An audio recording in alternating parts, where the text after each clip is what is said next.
Depois da Revolução Francesa, a França entrou em anos de guerra contra várias monarquias europeias. Napoleão surgiu nesse caos como general, estrategista e depois imperador. Até 1805, ele já havia derrotado vários inimigos no continente, austríacos, italianos, parte dos estados alemães também, mas os britânicos eram diferentes. Para Napoleão chegar à Inglaterra, ele teria que atravessar o Canal da Mancha, mas sabia que se fosse tentar atravessar, entraria em confronto direto com os ingleses e ele não queria isso. Para isso, ele bolou um plano muito bom na teoria.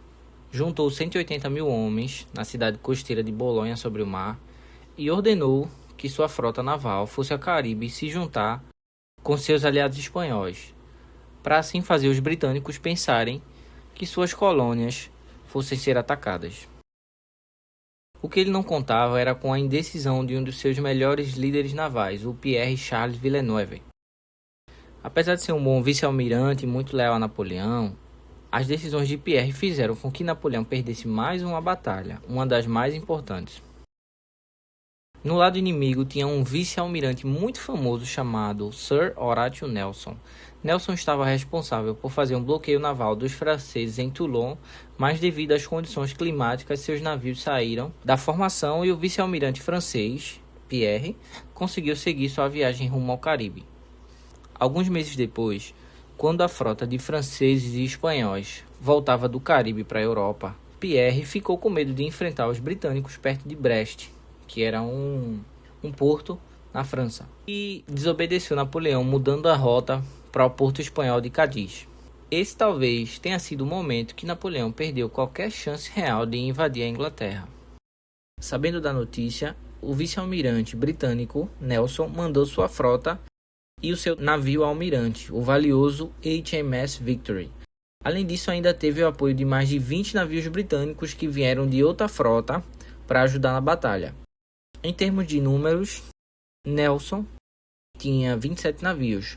A frota franco-espanhola tinha 33. Alguns navios espanhóis carregavam mais de 130 canhões, muito mais poder de fogo do que o Victory. Só que não são só números que ganham a batalha. Os britânicos eram muito mais experientes que os franceses. Tinham muitos recrutas entre os franceses. Para muitos deles, essa falta de experiência derivava do fato de que os navios estavam bloqueados por muito tempo por conta dos bloqueios feitos pelos britânicos. Além disso, outro ponto crucial eram os canhões usados na batalha. Os canhões franco-espanhóis usavam pavio de queima-lenta, que tinha uma taxa de disparo de 3 a 5 minutos para cada tiro. Já os britânicos possuíam canhões mais modernos com mecanismo de disparo de pederneira, parecidos com trabucos e mosquetes. E com a equipe experiente, o tempo de disparo era bem menor, algo em torno de 1 minuto e meio dentre cada tiro.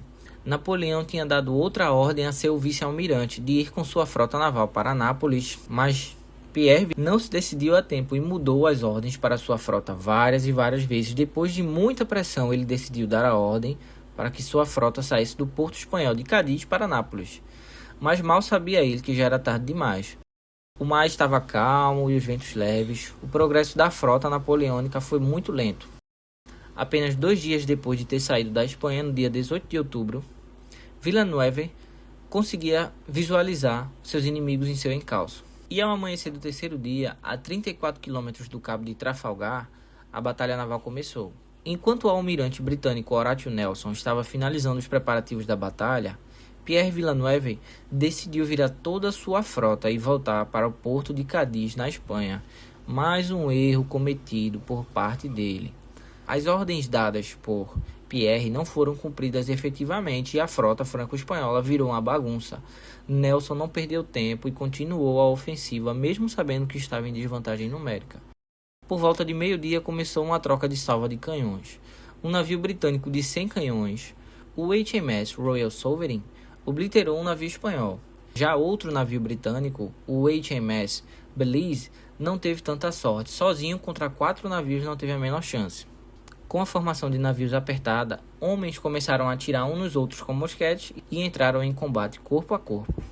Com os últimos navios britânicos chegando para a batalha, a frota franco-espanhola não tinha mais o que fazer. Aqueles que não foram mortos e afundados se renderam.